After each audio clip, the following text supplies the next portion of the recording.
Pemirsa, kita memasuki kabar 6 penambahan. Pemerintah Provinsi Kalimantan Selatan mempersiapkan pelaksanaan vaksinasi COVID-19 tahap pertama yang dijadwalkan berlangsung Januari ini. Pengiriman vaksin tahap kedua dijadwalkan pekan depan. Vaksin Sinovac ini belum didistribusikan di Kabupaten dan Kota di Kalimantan Selatan lantaran menunggu terbitnya izin kedaruratan dari pihak Badan Pengawas Obat dan Makanan.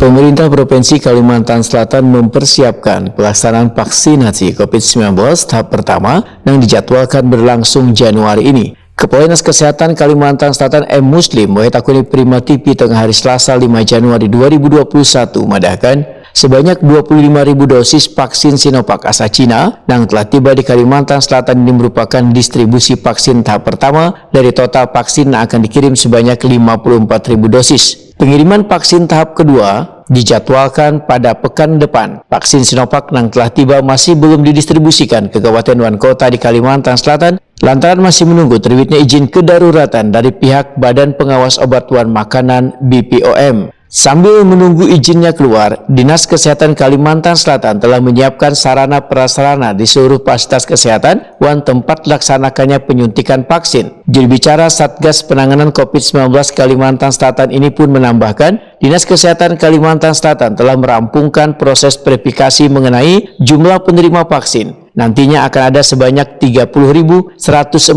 orang di Kalimantan Selatan yang akan disuntik vaksin Sinovac ini. Proses penyuntikannya pun akan dilakukan 2 tahap, sedangkan vaksin Sinovac sebanyak 54.000 dosis dinilai M. Muslim kada cukup, karena idealnya jumlah vaksin itu 2 kali lipat dari jumlah penerimanya. Vaksin Sinovac ini hanya dikhususkan bagi orang berusia 18 sampai dengan 59 tahun. Ini kan baru tahap awal, ya. Tahap awal, kan ada beberapa tahap nanti. Jadi beberapa tahap ini yang nanti akan diberikan sampai nanti dengan masyarakat lebih luas. Jadi tahap demi tahap dulu.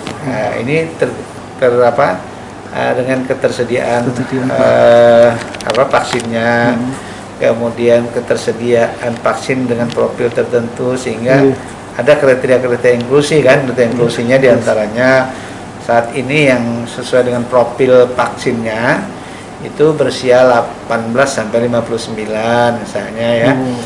Jadi kemudian nanti juga ada kriteria-kriteria lain komorbid yang tidak boleh yang mana saja.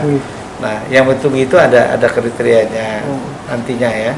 Jadi untuk sementara ini ditujukan kepada tenaga-tenaga sumber daya manusia kesehatan yang resikonya lebih tinggi gitu kan tertular.